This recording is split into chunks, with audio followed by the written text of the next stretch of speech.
Hai guys, welcome back to my YouTube channel. So, di video kali ini aku cuman pengen meluruskan sesuatu.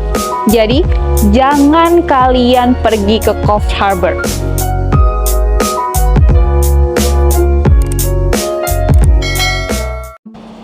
Jadi tuh aku lihat banyak banget sekarang influencer yang bahas tentang Coffs Harbour. Well, kalian tahu kan, aku juga merupakan salah satu alumni dari Coffs Harbour. Jadi aku tuh mendapatkan payslip second year aku tuh dari tempat itu, gengs. So, di video kali ini aku cuman pengen meluruskan sesuatu. Jadi, jangan kalian pergi ke Coffs Harbour kalau mau instan dapet uang. So, mari kita buka-bukaan aja ya, gengs. Jadi kalian tahu kan, pertama kali aku kenapa memutuskan untuk cari payslip second year aku di sana itu karena aku ketemu temen aku si Miss T. Mungkin kalian harusnya, kalau kalian penonton setia aku, kalian tahu lah ya siapa tuh Miss T. Nah, aku ketemu dia itu di Facebook karena visanya itu waktu itu udah mepet, jadinya akhirnya kita memutuskan untuk ke Coffs Harbour gitu. Dan aku biar ada temennya juga, gengs. Karena awal-awal kan aku takut tuh buat pergi ke regional sendiri gitu. Karena banyak banget yang ngomongin kurangnya Coffs Harbour, mungkin di video kali ini aku akan bahas secara netral aja ya. Kayak sedikit bagusnya Coffs gitu. Kayak, masa sih kita bahas kurangnya terus? Nah, di video kali ini kita bahas bagusnya ya, gengs. So, yang pertama, buat orang yang visanya mepet tuh bagus banget.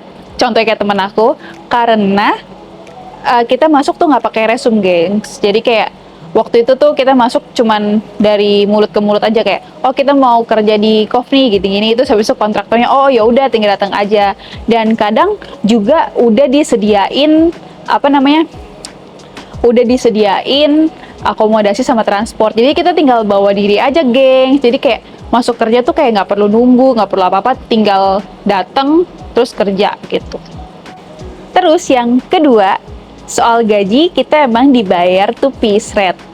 Tapi ada bagusnya loh, gengs, to piece rate. Jadi kayak kita tuh kerja sesuai dengan diri kita masing-masing gitu. Kalau kita cepat, kita dapat banyak. Kalau misalkan kitanya mau santai-santai, bisa juga gitu. Dan jujur li, kalau kalian pernah satu farm sama aku, kalian pasti tahu gimana aku kerja. Kalau hourly kan kita biasa tuh terpaksa untuk bekerja gitu. Meskipun kita lagi nggak mood, lagi capek, lagi kayak sakit perut atau apapun itu, kita tetap kerja gitu kan. Effort yang kita keluarkan tuh harus tetap prima gitu loh. Kalau nggak kan nanti kan bisa jadi kita di-cut gitu kan. Nah, kalau misalnya piece rate ini nih, di sistem bayar piece rate ini, kalau misalkan kalian capek, kalian nggak perlu kerja gitu. Kayak aku pas waktu itu Blueberry di panas yang terik itu, aku lebih banyak ini santai sih, gengs. Jadi kalau di waktu Raspberry itu kan aku kerja bener-bener tuh. Nah, tapi pas di Blueberry karena aku merasa kayak berat ya, lebih berat Blueberry karena bener-bener direct sun, gengs. Jadi kayak nggak ada atap gitu. Kalau di Raspberry kan ada atapnya kan, jadi nggak terlalu panas. Kalau di Blueberry tuh bener-bener langsung di atas matahari kan, jadi panas banget. Jadi saat semua orang kerja pas kayak sekitar jam 12 sampai jam 1 gitu, aku udah berhenti, gengs. Aku berhenti, terus aku makan Blueberry sambil duduk di pinggir pohon yang nggak panas gitu. Jadi itu bisa jadi salah satu alasan kenapa aku nggak terlalu bisa nabung gitu. Dan aku juga di sana tuh memutuskan agak gimana ya, kayak spend lumayan lah gitu buat jajan gitu. Daripada di Sydney. Dulu di Sydney aku lebih hemat karena aku juga dapat makan kan, gengs, kerja di hospitality gitu, di resto gitu.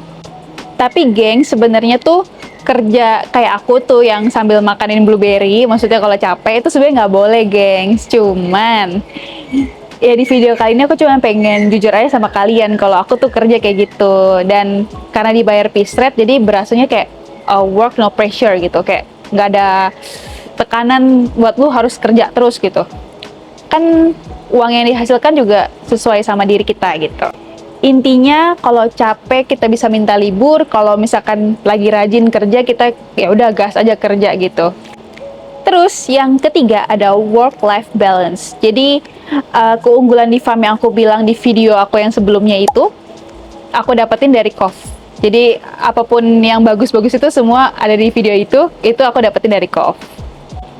I said like that karena tuh aku bener-bener merasakan kayak kerja tanpa beban gitu loh, geng. Cuman hahaha di kebun sambil metik dan that's it, abis itu pulang. Kayak apa yang perlu dipikirkan untuk besok? Kayak nggak usah khawatir gitu, kayak kerjaan lo cuma metik buah. Kalau misalnya lo malas ngomong, lo diem gitu.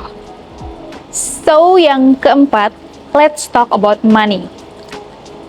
Kalian tahu nggak sih kenapa masih banyak orang yang datang ke Cove Harbor?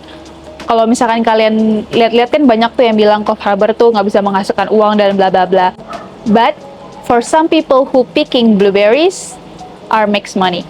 Jadi nggak semua orang itu dapat uangnya dikit, gengs. Jadi emang ada beberapa yang cepat yang sebenarnya nggak tinggal di Cove Harbor. Jadi kayak teman aku ketemu teman, dia itu setiap ada season blueberry dia selalu ke Cove Harbor. Aslinya dia tinggal bukan di Cove, dia tinggalnya kalau nggak salah di Mildura gitu, gengs. Dia tuh pemetik anggur, tapi kalau pas season anggur habis terus ganti ke season blueberry, dia pergi ke Cove Harbor tetap petik blueberry. Kata dia lebih gampang petik blueberry daripada petik cherry, meskipun cherry gaji lebih tinggi ya, gengs. Cuman I don't know lah, aku nggak pernah petik cherry jadi aku nggak tahu gimana capeknya petik cherry gitu.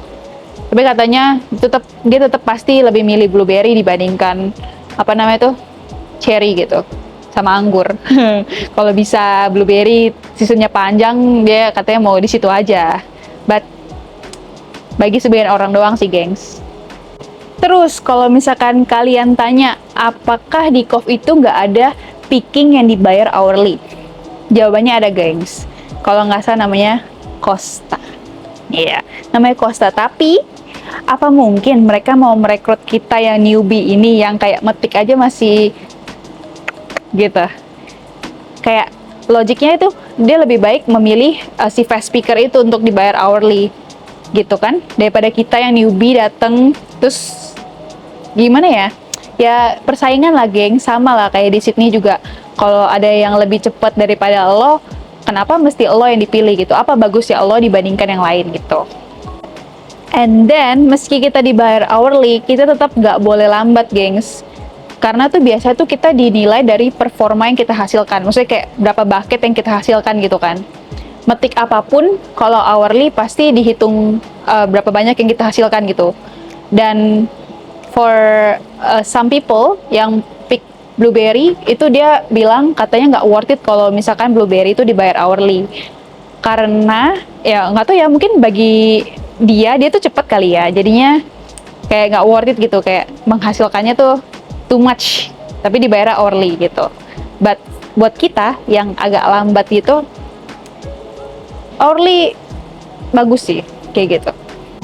Ya kayaknya sekian aja sih, gengs, video dari aku. Kalau kalian tanya pas di Cove Harbor itu aku make money apa enggak, bisa lah nabung sedikit, nabung buat bayar visa gitu selama 3 bulan kerja loh, gengs. Ya emang sih kalau dihitung-hitung agak kecil, but it's okay lah, karena mental lu juga aman gitu, kayak nggak terlalu banyak pressure dalam bekerja gitu.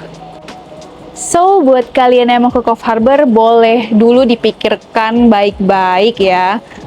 Minusnya tuh apa, plusnya apa. Semoga dengan video ini kalian tuh terbantu. Jangan cuma dengerin minusnya aja, gengs. Kalian tuh harus dengerin positifnya juga gitu loh.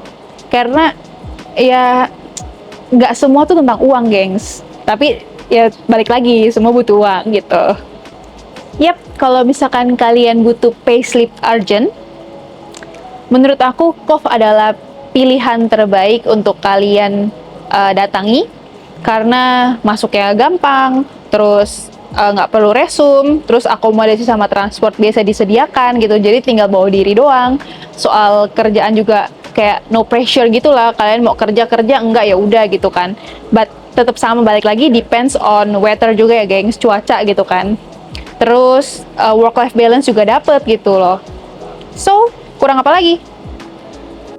Well, mungkin kalian ada pendapat lain, kalian bisa tulis di komen. So, see you next video. Bye-bye!